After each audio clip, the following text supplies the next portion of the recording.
Masayang araw po ng linggo sa bawat isa at isa pong napakainit na pagbati mula po sa inyong lingkod, Pastora Priscilla Tabilog po from Jesus Saves Ministries, Paliparan, Cavite Century. Sa atin pong mga miyembro, pagpalain po kayo at mabuhay po kayong lahat.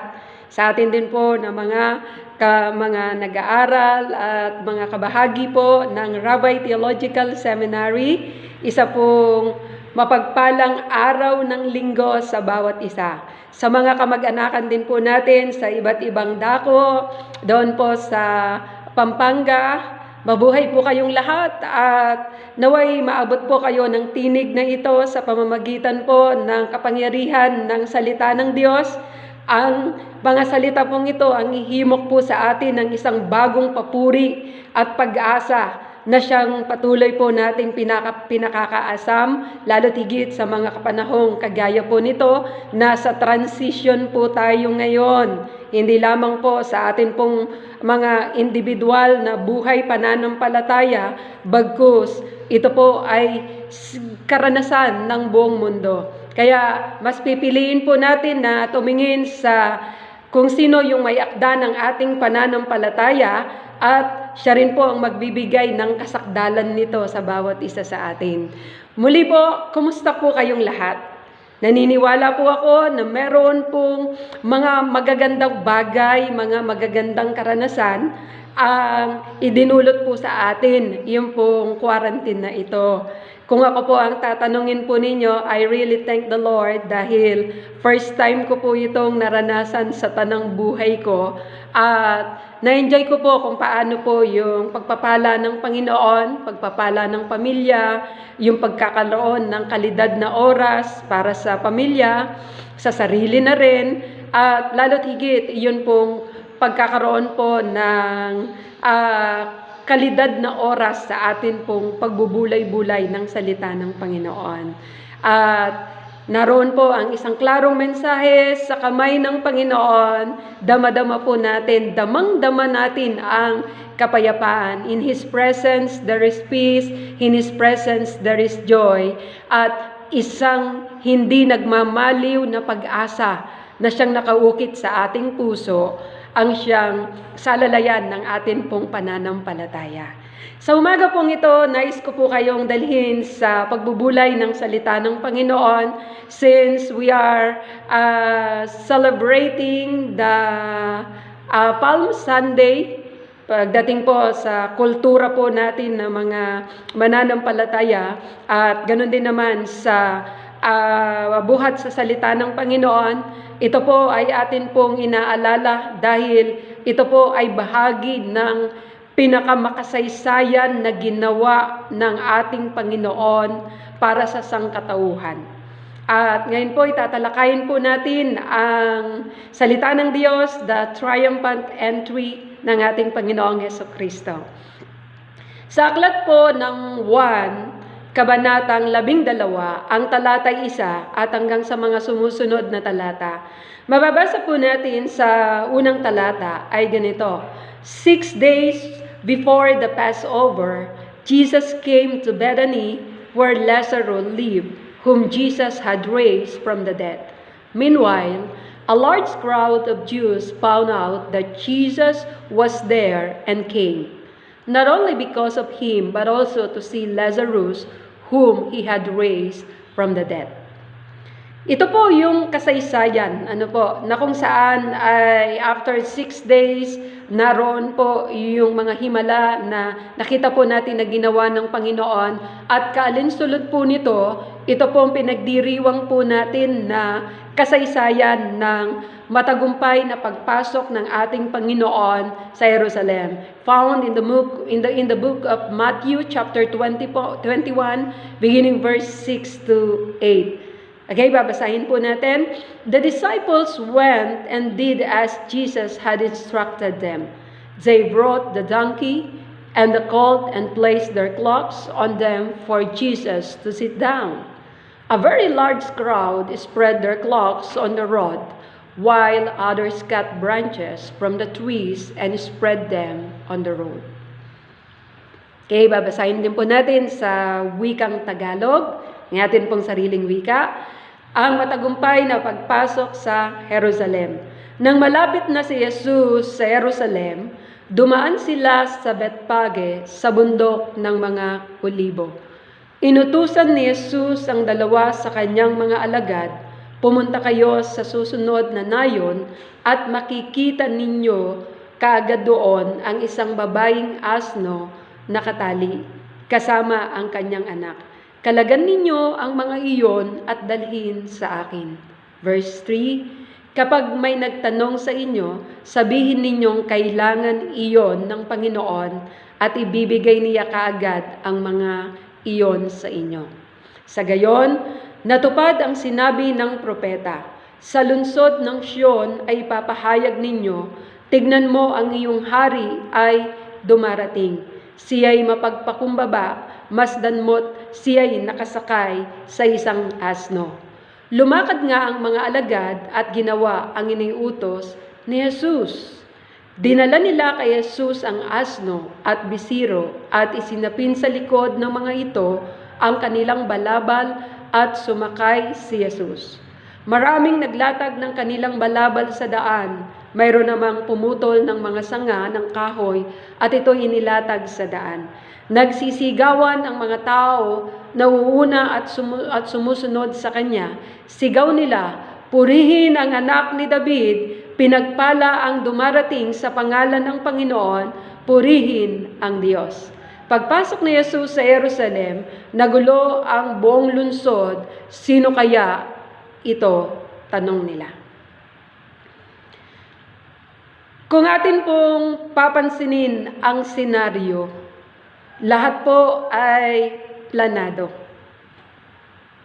At ginarantya ng Panginoon na walang aberya. Mula pa lang po doon po sa pagkuha ng isang nakataling asno, walang ano-ano ay ibibigay nila sa inyo ang nasabing asno. Dahil yun po ay sinabi na po sa hula na inihanda na gagamitin ng ating Panginoong Hesukristo. When Jesus entered Jerusalem, the whole city was stirred and asked, "Who is this?" The crowd answered, "This is Jesus, the prophet from Nazareth in Galilee." Alam po nila kung sino ang dumarating. Naroon po ang masigabong at napakainit na salubong dahil inaasahan po nila iyon. Tingnan po natin ang kaganapan at nais ko pong mag-focus doon po sa kung paanong ang karamihan ay sumisigaw ng Hosanna in the highest. Purihin, purihin ang dumarating. Diba? Meron po akong ibibigay na 4 na essential to worship. The 4 essential to worship. Una, makikita po natin dito po sa ginawa ng mga tao na God deserves worship. Walang iba po na deserving sa kahit sino pa man, kung hindi ang ating Panginoong Yesukristo lamang doon sa mga papuri ng tao. Bakit po? Dahil siya lamang po ang karapat-dapat na maitanghal sa buhay ng bawat individual. Maaring ang iba ay bulag sa katotohanan na iba ang kanilang pinupuri. Maaring ang ibang tao po ay kinukuha po nila, inaangkin ng papuri na inaakala nila na sila ay may kapangyarihan at may pangalan din naman na dapat po na tumanggap ng gayong parangal. Pero alam mo ba kapatid, sa buhay mo, nararapat at tanging ang Panginoon lamang ang nararapat na tumanggap ng papuri ng kanyang mga nilalang. Dahil sa sandaling tayo ay naglaan ng atin pong pagpupuri at pagsamba sa Panginoon, mararanasan po natin ang kakaibang himala sa buhay po natin. Bakit po? There is a miracle in worship. Kapag ikaw ay dumarako doon sa dakong kabanal-banalan at dinadala mo ang iyong sarili doon sa presensya ng Panginoon, wala nang makahihigit sa kung ano ang pakiramdam na meron kang sagradong pagpupuri sa Panginoon. Ang sabi nga ng isang awit, your presence is like heaven to us. Tunay nga po na ang presensya ng Panginoon ay parang kalangitan na rin sa atin. Kaya kapag naging lifestyle po natin ang pagpupuri sa ating Panginoon, sa anumang kalagayan po ng atin pong buhay, in good times, in bad times, huwag po nating ihiwalay sa lifestyle po natin ang pagpupuri sa Panginoon. Dahil ito po ang magiging lifestyle din naman natin doon sa langit na bayan na inihanda ng Diyos para sa atin.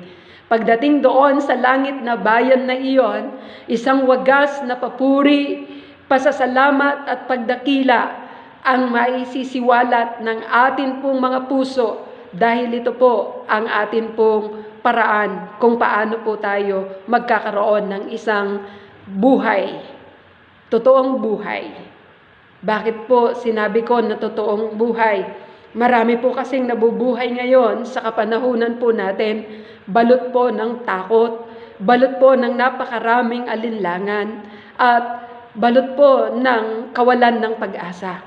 Subalit, iisa lamang po ang lifestyle ng isang mananampalataya na meron pong ganap at sagradong pagpupuri sa kanyang puso. Masasabi po natin na ito na po ang kabuuan at ito na po ang kaganapan ng buhay ng isang tao na nagtitiwala at meron po talagang tunay at banal na pagkatakot sa ating Panginoong Jesucristo.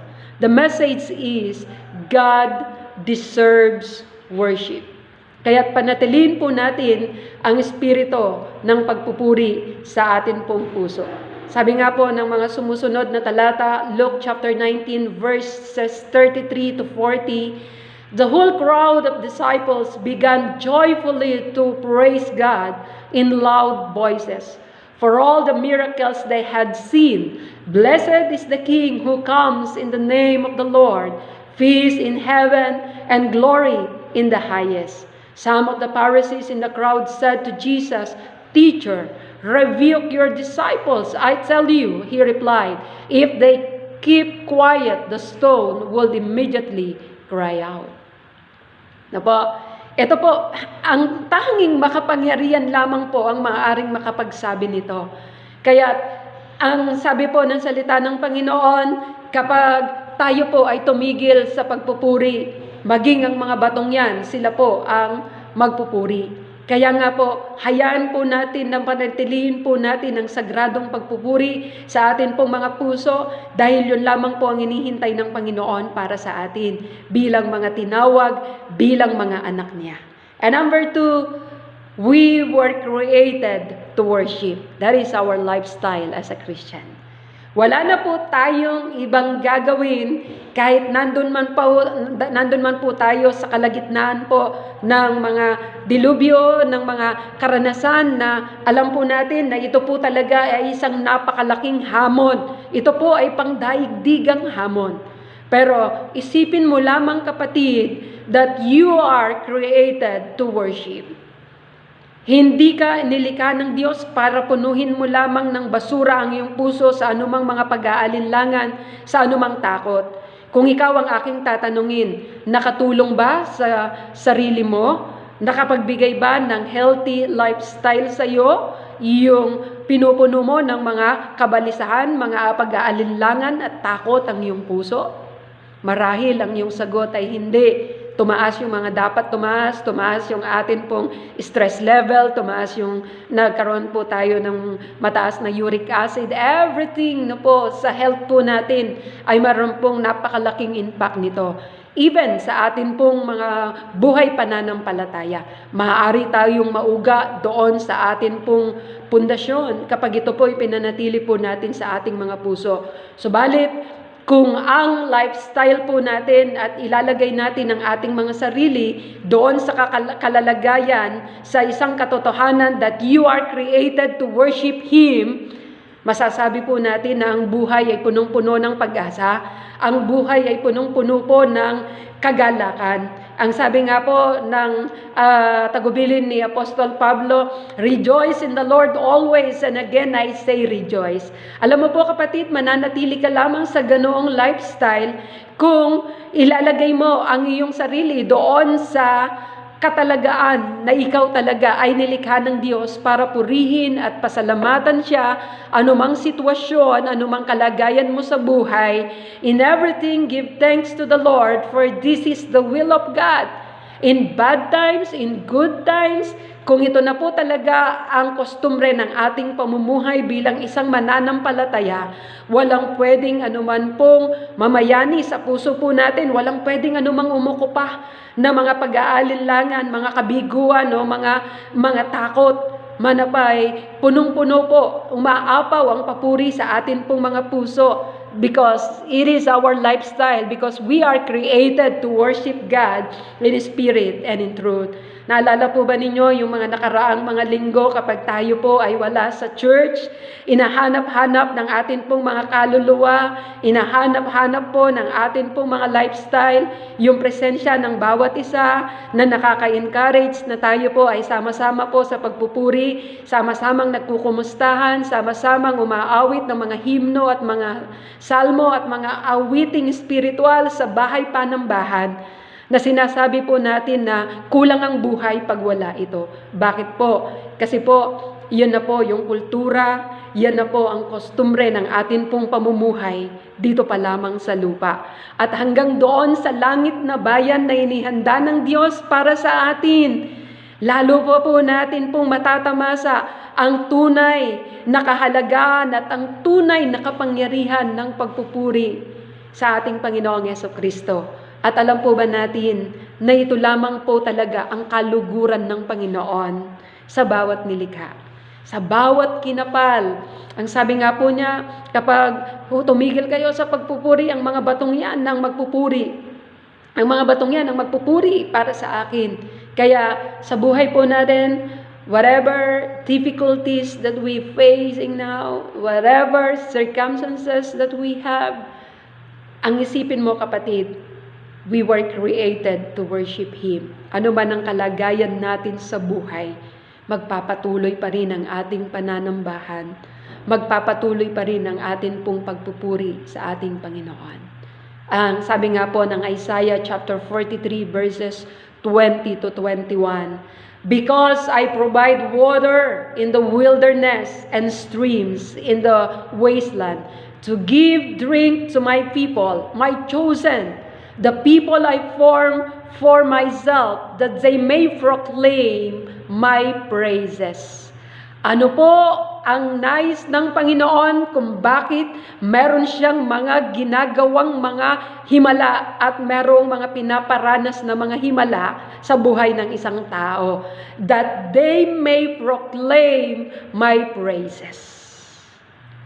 Ano nga po ba ang sukat nating pwedeng ihandog sa lahat ng mga kabutihan na kaloob sa atin ng Panginoon? Walang iba kapatid, that you may proclaim my praises. Itatanghal natin ng Panginoon sa anumang karanasan na meron tayo. Itatanghal natin at idadambana ang pangalan ng Panginoon sa ating mga buhay, anuman ang maging kalagayan natin. Sabi po sa aklat ng Colossians chapter 1 verses 15 to 16, for in Jesus all things were created, things in heaven and on earth, visible and invisible, whether thrones or power or rulers or authority, all things have been created through Him and for Him. At ikaw kapatid, ang pinaka-special na ginawa, nilikha ng Panginoon, ang inaasahan niya na magre-render ng isang mataas, sagrado na pagpupuri, pasasalamat para sa Kanya. Because we were created to worship Him. And number 3, We need to worship Jesus as our Lord and Savior.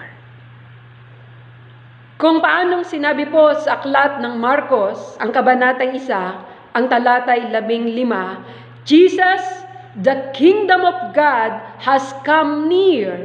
Repent and believe the good news. Na sinasabi din po ni Paul, I have declared to both Jews and Greek that they must turn to God in repentance and have faith in our Lord Jesus Christ. Acts chapter 20 verse 21. Nandoon yung panawagan na ina-acknowledge natin ang ating tagapagligtas, ang Mesyas, na siyang magliligtas sa sangkatauhan, ang siyang mananatili sa papuri ng kanyang mga anak. For the kind of sorrow God wants us to experience, lead us away from sin and result in salvation. There is no regret for the kind of sorrow, but worldly sorrow which lack repentance result in spiritual death. 2 Corinthians chapter 7 verse 10, napakaklaro po ng sinasabi po ng salita ng Panginoon na kinakailangan pong maranasan ang kapangyarihan po o ang biyaya ng pagliligtas ng bawat kinapal. Bakit po? Sa pamamagitan po ng mga pangyayaring ito, nakita po natin kung paano po kinilala, inacknowledge ng buong mundo ang kapangyarihan ng ating Panginoong Jesucristo na walang ibang makapangyarihan, walang ibang manggagamot, walang ibang pwedeng makasawata ng mga epidemyang ito maliban ng Panginoong Jesucristo lamang. Naroon po ang pagtupi ng kanila pong mga tuhod, naroon po ang pagtangis ng kanilang mga puso sa isang Diyos, makapangyarihang Diyos na tanging siya lamang po ang makagagawa ng mga himala, tanging siya lamang ang makasasawata ng anumang mga epidemya na maaaring ngayon po ay gumimbal, na ngayon po talaga ay nagbigay ng eye-opener sa sangkatauhan. Mga ateist na hindi kumikilala sa Diyos, tiniklop ang mga tuhod para sumamba sa ating Panginoong Jesucristo at kilalanin na tanging siya lamang ang makapangyarihan, na tanging siya lamang ang manggagamot, na tanging siya lamang po ang pwedeng makapagbigay ng kaligtasan, ng buhay, at hindi lamang kinikilala na bubuhayin at pagkagalingin sa mga karamdaman na ngayon ay atin pong kinakaharap, bagkus naranasan po nila ang biyaya ng pagkakilala sa Panginoon na nagresulta ng isang dakilang kaligtasan na siya naman pong ipinapaabot na mensahe ng ating Panginoon sa sangkatauhan. Walang pinipili, kapatid, kung paanong sinabi niya sa aklat ng 1, For God so loved the world that He gave His only begotten Son, that whosoever believeth in Him should not perish but have an everlasting life.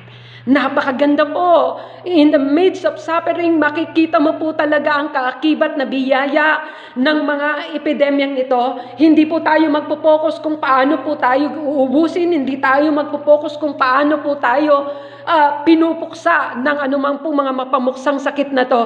Bagkus, titignan po natin yung other side kung paano ang biyaya ng pagliligtas ng Panginoon ay kumalat din sa kinapal at inacknowledge ang pagliligtas ng Panginoon at naroon po tayo po ay nilikha ng Panginoon. We need to worship Jesus as our Lord and Savior at kilalanin natin na siya po ang tanging manunubos at siya po yung ating tagapagligtas. And number 4, we worship God with our whole lives. Wala po tayong ibang pupurihin, wala tayong ibang pag-aalayan ng tunay na pagsamba at pagpupuri maliban sa ating Panginoong Jesucristo lamang. Ang sabi po ng aklat ng Roma chapter 12 verses 1 and 2, Therefore I urge you, brothers, in view of God's mercy, to offer your bodies as living sacrifice, holy and pleasing to God. This is your spiritual act of worship. Do not conform any longer to the pattern of this world, but be transformed by the renewing of your mind. Then you will be able to test and approve what God's will in His good, pleasing, and perfect will. Napakabuti po ng ating Panginoong Jesucristo. We worship God with our whole lives. The rest of our life is to worship Him. Wala na pong iba. Sa lahat po ng mga tagumpay na maaari pong i-count ng tao sa mundong ito, saan po yun mapupunta? Saan po yun pwedeng i-count? Ang sabi nga po, heaven and earth shall pass away, but my words will remain forever. Lahat na kung ano man ang kinakount mo ngayon na success, kinakount mo na tagumpay ngayon sa buhay mo, kinakount mo ngayon na isang kapangyarihan, isang posisyon na meron ka, kapatid, lahat ng yan ay mauuwi lang sa baliwala at ang lahat ng yan ay isang basura lamang. Subalit, kung i-acknowledge mo sa Panginoon that you are created, we worship God with our whole lives, masasabi po natin doon pa lamang po magkakaroon ng kabuluhan ng iyong buhay. Kaya, tignan natin kung ano ang mas mahalaga. Kaya nga po, ang pakiusap po, ang panambitan po ni Apostol Pablo. Kaya nga mga kapatid, alang-alang sa masaganang habag ng Diyos sa akin, ako'y namamanhik sa inyo. Ialay ninyo ang inyong sarili bilang isang handog na buhay, banal at kalugod-lugod, bilang katampatang pagpupuri ninyo sa Panginoon. Huwag na kayong umayon sa takbo ng mundong ito. Magbago na kayo ng inyong pag-iisip upang mabatid ninyo kung ano ang mabuti, nakalulugod at talagang ganap. Kapatid, ang tunay na kaganapan lamang ng atin pong buhay dito pa lamang sa lupa ay walang iba kung hindi ang ating Panginoong Jesucristo lamang. Na-highlight po sa atin pong mensahe ngayon ang the four essential to worship. God deserves worship. We are created to worship. We need to worship Jesus as our Lord and Savior, and we worship God with our whole lives. Ito pong apat na to, kung ito po ang pananatiliin po natin sa atin pong mga puso at ito na ang naging lifestyle po natin bilang isang mananampalataya, kapatid, walang pwedeng umako pa sa puso mo, maliban lamang kung hindi yung kapangyarihan ng pagpupuri, pagsamba sa ating Panginoong Jesucristo lamang. Tayo po'y manalangin. Karangalan po namin, O Diyos, ang itanghal ka sa amin pong mga buhay. Naririto ang amin pong mga buhay, gawin mo pong isang buhay na patotoo sa isang ganap at sagradong pagpupuri para sa iyo lamang, Panginoon. Mabubuhay kami sa katwiran ng aming Panginoong Jesucristo. Mabubuhay kami sa papuri ng aming Panginoong Jesucristo dahil ito ang aming tunay na buhay dito pa lamang sa lupa hanggang aming marating ang langit na bayan na inihanda mo para sa amin. Walang humpay at wala ng katapusang pagpupuri at pagsamba sa iyo. Sa iyo ang luwalhati, sa iyo ang karangalan, sa pangalan ng aming Panginoong Jesucristo. Amen and amen. Kapatid, naway napagpala po kayo sa pakikinig ng banal na ebanghelyo ng ating Panginoon. Sa araw na ito, pagpalain po kayo at manatili po ang diwa ng pagsamba at ang diwa ng pagpupuri sa ating Panginoong Jesucristo. Pagpalain po kayong lahat at mabuhay tayo sa diwa ng pagpupuri sa Panginoon. God bless you all.